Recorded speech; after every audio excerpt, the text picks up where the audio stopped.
world. So some of them are more interesting than others. Apparently this one is one of those that is interesting, he assures me. He actually introduced himself as a boring accountant, and I said, well, I can't use that. So, particularly when his firm is called Health and Life, which I've not seen that sort of link with accountancy firms. I'm very interested to hear what David Dahm has to say, and his presentation is called Burqas and Blondes. So without further ado, David. Thanks, Shane. This is my topic, Burqas versus Blondes, the business of bias. Keep talking. I'll keep talking.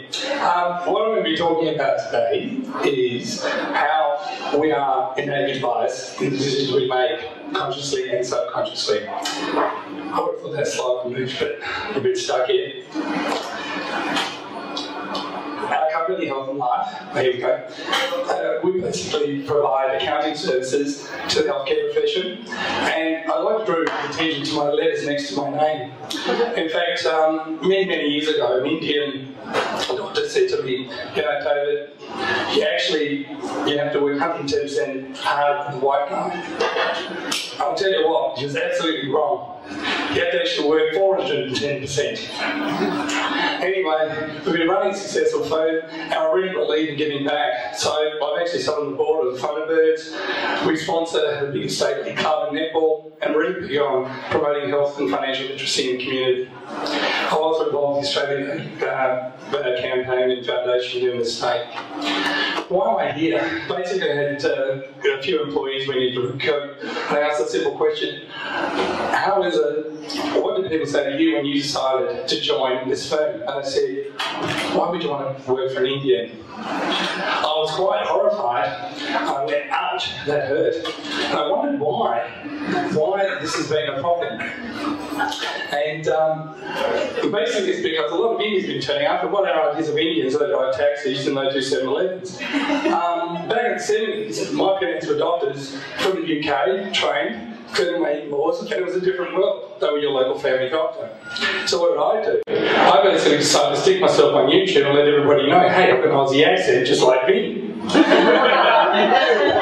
And hopefully that would make the difference, but that wasn't enough. I had to take it to another level. We had to go and win some major awards to show that, you know, we're a good Australian Aussie employer. So we went pretty hard, and guess what? We got a couple of Tilsh awards last year in our categories, and you know, we're one of the fastest growing firms in South Australia with a 55% growth rate. You would have thought with all that, we'd have no more problems, that we had it made. Maybe. Well, the answer is it wasn't. This is what's actually happened in our firm. Some of the comments that have actually come back are things like, gee, we have interviews, I've had young female accountants say, my father couldn't believe you're Australian, and you've got this Australian accent. I employed one Indian in my firm, and they said it's like calling an Indian call centre. You know, they say, are they to a script, David? You know, do they know what they're talking about? So there's been a few challenges we've been having in our firm, and nothing's really changed. Okay.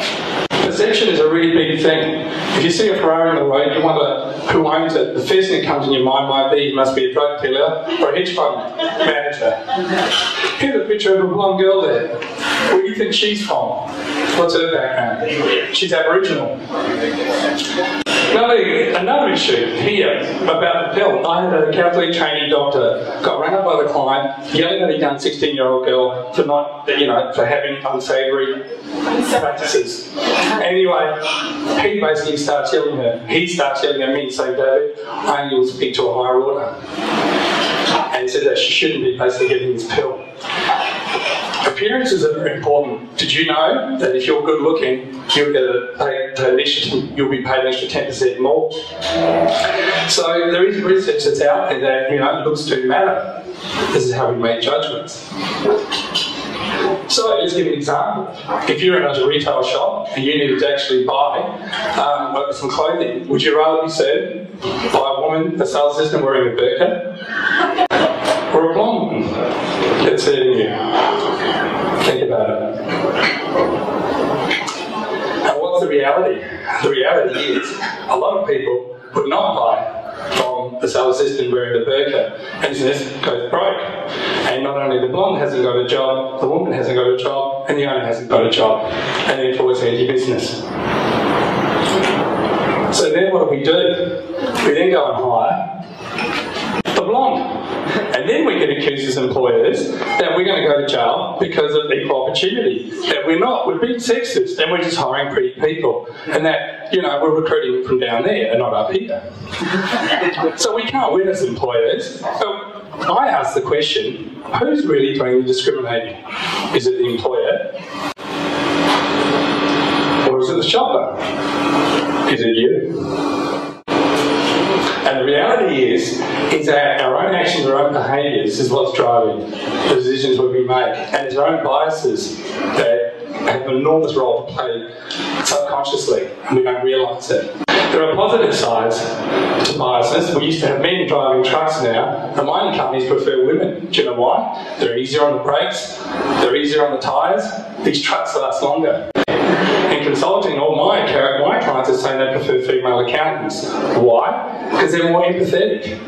We do restructurings, that can be hairy. They'd rather deal with people that are nice and softer over the frame. So as you can see, biases come from wealth, status, how you look, how you smell, whether you're gay, what your sexual preference is. There's a whole range of things that people make judgments about each other, and that influences us. And the problem in life is that we're living in this hyperdrive society, we're after instant gratification. We're not an expert at something, we basically try and make our decisions by doing some research on YouTube, how many friends do they have that actually give that like symbol, and then we'll make a decision and a purchase on that basis. Because who we trust is our friends. And that's how we make those decisions. And there was actually this Nobel economist who actually said that, when we're making decisions, we're not an expert. Intuition gives an approximate answer based on our bias. So, in other words, when you're not sure about something, our biases kick in. The reality is that it's normal to have a bias in you. The question is how much does that affect the decisions you make? And the issue that I'd like to pose today is about cultural change. At the end of the day, your attitude about how you would like to treat other people and they treat you is really, really important. So if you want to make a cultural change today, share this video around with a few of your friends and get as many likes as possible. Because until we look at ourselves first, we can't really start changing the world, and it starts with you. Thank you.